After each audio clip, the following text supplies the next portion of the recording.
Good morning sir. Good Good morning. morning. Good Have a seat. Good.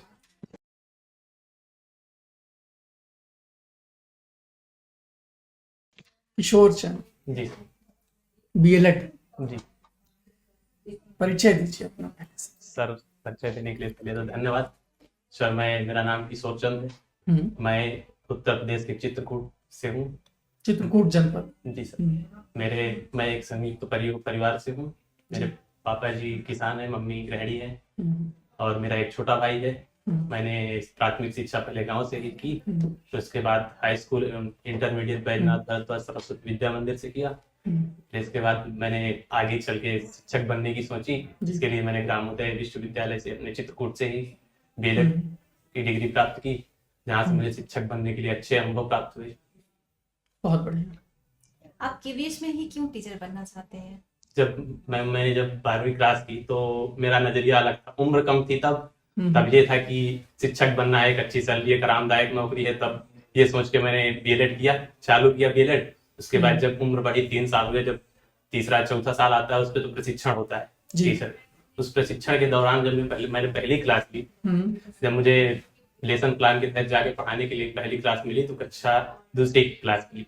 जब मैं पहले दिन गया तो मैंने छोटे बच्चों को देखा। जब देखा मैंने तो बच्चे इतने खुश दिखे मुझे कि मेरा पढ़ाने का पहले इंटर्नशिप में मेरा पहले का नजरिया था, जो मैंने पहले सोचा था कि केवल वेतन के रूप में मैं शिक्षक बनूंगा और केवल वेतन पर अच्छी नौकरी है, अच्छा आराम मिलेगा मुझे, वो मेरा नजरिया थोड़ा चेंज हुआ उस दिन। मैंने उस दिन जाके पढ़ाया तो नहीं कुछ ज्यादा कुछ, लेकिन मैंने केवल क्लास को ऑब्जर्व किया, केवल देखा।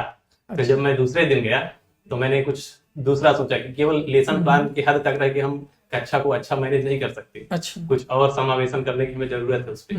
जब मैं दूसरे दिन गया तो मैं जाते ही पहले खुश था अच्छे से। तो मैंने खुशी से सबसे बच्चे से पहले सब हम यही बोला, बच्चों आई लव यू। एक साथ सभी बच्चों ने बोला sir I love you too. मैं वो सुन के जितनी खुशी उस दिन सेकेंड डे जितनी खुशी उस दिन मुझे मिली, उस दिन कभी नहीं मिली। मेरा नजरिया चेंज हो गया शिक्षक बनने का ही। मतलब जो सोच पहले थी वो बदल चुकी थी मेरी। ग्रेट। तो मैंने उस दिन से निश्चित किया कि केवल शिक्षक बनने के लिए मैं उच्च शिक्षा का शिक्षक ही नहीं बनूं, मुझे प्राथमिक शिक्षा का शिक्षक, क्योंकि वहाँ खुशी है बच्चों के अंदर। बिल्कुल, बहुत वहाँ अच्छी खुशी मिलती है बच्चों के अंदर। तो मैंने दूसरे दिन से अपना नजरिया चेंज किया और फिर प्रतिदिन अलग अलग बदलाव करके शिक्षण कार्य किया। लेसन प्लान के तहत उसमें कुछ बदलाव भी किए अच्छे से, और मतलब आपने लेसन प्लानिंग को प्रॉपर्ली इंक्लूड कर दिया इन योर टीचिंग अच्छे से। That's the great way. जी सर। फिर इसके बाद मैंने सोचा कि मुझे एक अच्छा शिक्षक, वो भी प्राथमिक शिक्षा का ही बनना है, इसलिए मैंने केवीएस। जी ठीक है किशोर जी, ये बताएं आप कि SWOT का नाम आपने सुना है, यानी आपकी स्ट्रेंथ, वीकनेस, अपॉर्चुनिटी और थ्रेट्स क्या है? यानी आपकी स्ट्रेंथ समझते हैं, आपकी मजबूती क्या है? तो कृपया आप किन चीजों में आप खुद को मजबूत पाते हैं? मैं अपने सबसे ज्यादा जीवन में खुश रहने पर विश्वास करता हूँ, हमेशा खुश रहूं। मतलब मेरी सबसे अच्छी मजबूती खुशी है। मैं हमेशा खुश रहना चाहता हूँ, क्योंकि एक अच्छा बेहतर शिक्षक तभी बन सकता है जब हम खुश रहें, तब हम सामने वालों को अच्छा सिखा सकते हैं। अब हम शिक्षक बन जाते हैं तो पहले तो सोच हमारी रहती है कि हम बच्चों को अच्छा पढ़ाएंगे, अच्छा लिखाएंगे, लेकिन जब शिक्षक बन जाते हैं तो अपनी ही जिंदगी के उलझनों में खो जाते हैं। वीकनेस के बारे में बताएं, आपकी वीकनेस क्या है? वीकनेस मेरी यही है कि बस खुशी मेरी वीकनेस है, वही चीज वही कहीं ना कहीं आगे चल के वीकनेस भी बन जाती है किसी मुद्दे पे आके, कहीं वही खुशी है मेरा। अपॉर्चुनिटी के बारे में बताएं। अपॉर्चुनिटी मेरी यही है कि मैं विद्यार्थियों को अच्छा से अच्छा सिखा सकूं, अच्छे से अच्छे जिंदगी का अनुभव दे सकूं, यहाँ तक कि मैं पाठ्य वस्तु पर या विषय वस्तु पर ही सीमित ना रहे। आप खुद को कहाँ पर पाते हैं? मतलब जैसे अपॉर्चुनिटीज अगर हम आपको दें कि प्राइमरी एजुकेशन, मिडिल एजुकेशन और हायर एजुकेशन, तो आप खुद को कहाँ स्टैंड पाते हैं? प्राइमरी मतलब छोटे बच्चों, क्योंकि वहाँ खुशी मिलती है। अपना भय बताएं, आपका जीवन का सबसे बड़ा भय क्या रहता है? जीवन का मेरा सबसे बड़ा भय यही है कि आगे जो आए जीवन में उसको अच्छे से निपटाने के लिए कोशिश करूं, और बस। चलिए, बहुत बढ़िया। आखिरकार आपको सेलेक्ट क्यों किया जाए? ऐसा क्या खास आप में है जो आप विद्यालय को दे सकते हैं या छोटे बच्चों को दे सकते हैं? मेरे अंदर खास यही है कि मैं बच्चों को मेन चीज वही दूं कि बच्चे आगे चल के जिंदगी में ना केवल उद्देश्य रहे कि केवल पैसा कमाना है हमको जीवन में, केवल वो करना, बस जीवन में वो अच्छा बन सके, खुश रहे, बस खुशियां। जीवन की अच्छी सबसे मेन बात है खुशियां। बहुत जीवन में बच्चा केवल खुश रहे।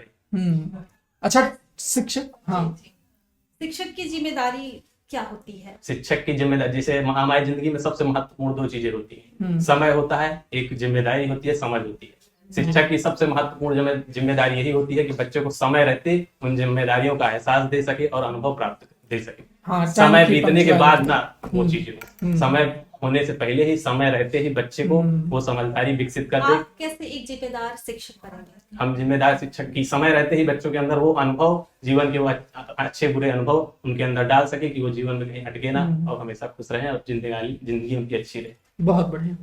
अच्छा, कभी कोई कठिन सिचुएशन अगर आती है मान लीजिए शिक्षण में, तब आप उसे कैसे हैंडल करेंगे? बच्चों कठिन सिचुएशन जैसे आती है हमारे पास सामने, जैसे कि कठिन सिचुएशन जैसे कि हम कई भाषा के लोग बच्चे आ जाते हैं क्लास में, बहुभाषिकता आ जाते हैं, कहीं का जैसे हमारे वहाँ ऑब्जर्वेशन में छात्र अवलोकन का कार्य हमें मिला था, तो हमारे बगल में एक बच्चा था, मनु नाम था उसका। अच्छा। वो पहले उसके पिताजी और माताजी सब लोग मतलब तमिलनाडु में रहते थे कोरोना काल से पहले। कोरोना जब लगा तो वो लोग वहां से स्थापित हो गए, यहाँ आ गए, गाँव में आ गए, तो वो वहाँ की भाषा से ज्यादा परिचित था, यहाँ की भाषा से परिचित नहीं था। तो संयोगवश ये हुआ कि जब मेरा प्रशिक्षण लगा तो वही पढ़ता है जहाँ पे जिस बच्चे का मैंने अवलोकन किया वो उसी क्लास में पढ़ता था जहाँ पे मैंने वहां जाके देखा कि वो भाषा उसके अंदर अनेक थी, लेकिन वो यहाँ की भाषा में ढलना चाहता था। बिल्कुल, यहाँ के माहौल में ढल। उसने 2-3 महीने पहले तो उसको दिक्कत हुई 2-3 दिन, लेकिन बच्चों के साथ घुल मिल के उसने अच्छा माहौल प्राप्त किया। और उसको मैंने फिर कहा देखा भी भाई लेसन प्लान पे जैसा हमारे सर ने बताया, तो हमने लेसन प्लान में अब वो चीजें ढाली और देखा कि अंतर आया उस पे। चलिए, तो किशोर जी ये बताएं आप कि छात्रों का मूल्यांकन आप कैसे करेंगे? छात्रों का मूल्यांकन हम केवल जब लेसन प्लान पे हम देखते हैं तो वहाँ पे हम छात्रों का मूल्यांकन केवल ना कि हम उनके विषय वस्तु पर देखते हैं, बल्कि उनकी भौतिक विकास, सामाजिक विकास, नैतिक विकास को ध्यान में रखते हुए प्रतिदिन उनका मूल्यांकन करते हैं, ना कि केवल एक निश्चित समय अवधि पे, बल्कि हम प्रतिदिन उनको ऑब्जर्व करते जाते हैं। बहुत बढ़िया। चलिए, बहुत बढ़िया। स्कूल के पहले दिन की तैयारी आपकी क्या रहेगी? पहले दिन आप जाते हैं तो क्या करेंगे आप? जब हम स्कूल में पहले दिन जाते हैं तो सबसे पहला मेन काम है कि हम ज्यादा से ज्यादा बच्चों को जाने कि बच्चे किस संस्कृति से हैं, किस भाषा से हैं, किस परिवेश से हैं। पहले हम ज्यादा से ज्यादा उनके बारे में जाने और उनके परिवेश के बारे में, उनके अभिभावकों के बारे में जानना चाहिए कि किस परिवेश से बच्चा है। उस अनुकूल परिस्थिति में हम अपना लेसन प्लान तैयार करके बच्चों को अच्छी शिक्षा प्रदान करें, जिससे बच्चे आगे का अधिगम, बच्चों के नाम, हाँ, मतलब उनके पूर्व ज्ञान को समझना पड़ेगा, उनकी शैक्षिक पृष्ठभूमि के बारे में जानेंगे। मान लीजिए कि कोई बच्चा क्लास में अगर झगड़ा कर रहा है तो सर हम उन कहानियों के माध्यम से, कुछ अच्छी प्रेरक कहानियों के माध्यम से उनको उनके अंदर प्रेरणा डालेंगे कि बच्चे झगड़ा न करें, अच्छे से अपने सहानुभूति सहयोग के साथ रहें, तभी उनका विकास अच्छा हो सकता है। चलिए, बहुत बढ़िया। तो आपसे आखिरी प्रश्न है आज का कि आप अपने लेसन प्लान को जो तैयार कर रहे हैं उसको इंटरेस्टिंग आप कैसे बनाएंगे? आपका जो लेसन प्लान होता है, आप जानते हैं लेसन प्लान बनाया जाता है, उसको इंटरेस्टिंग कैसे बनाएं कि बच्चा आपके लेसन प्लान से इंटरेस्ट रहे, मतलब बढ़िया इंटरेक्ट। हाँ, रुचिकर कैसे आप मतलब रुचिकर बनाएंगे पाठ को अपने? जी सर, तो लेसन प्लान जैसा हमने पहले शुरुआती दिन में लेसन प्लान जो बनाया उस पर दिन अच्छे से अच्छे कुछ चीजें ऐसी डाली जैसे हम वहीं से समझ के कक्षा पे जाते थे। पहला दिन गए तो कक्षा पे जब पहला दिन गए हम पहली कक्षा ली, तो हमने समझा कि बच्चों को केवल लेसन प्लान में वही चीज विषय वस्तु से संबंधित न डाल के हम उनके पूर्व ज्ञान से संबंधित ऐसी चीजें डालें जो उनके परिवेश से संबंधित हों तथा उनके परिवेश से उनको जानकारी प्राप्त हो, उससे वो जोड़ सके अपने आप को। ऐसा हमने लेसन प्लान में बदलाव किया। एक उदाहरण दे सकते हैं? उदाहरण जैसे हमें उसके पक्षियों के बारे में पढ़ाना था हमें, तो हमने पहले उनको जाके पहले कोई प्रकरण सिलेक्ट करके बताइए, कोई प्रकरण बताइए। जैसे कक्षा में, छोटी कक्षा है क्लास 1 to 5 की, बच्चों की उम्र वही कोई 6 से 11 साल।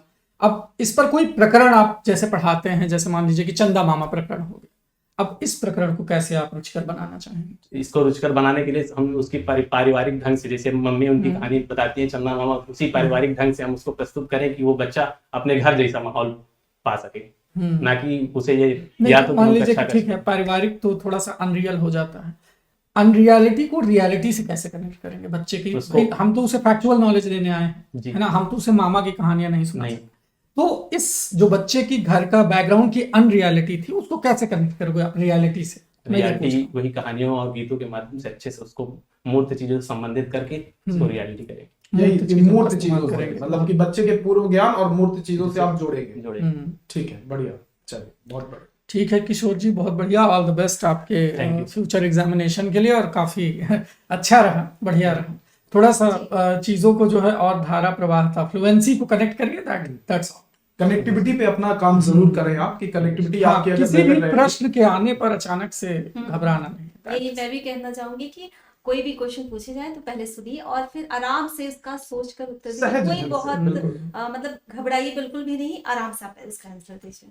बाकी सेशन आपका काफी अच्छा रहा। चलो ऑल द बेस्ट। धन्यवाद।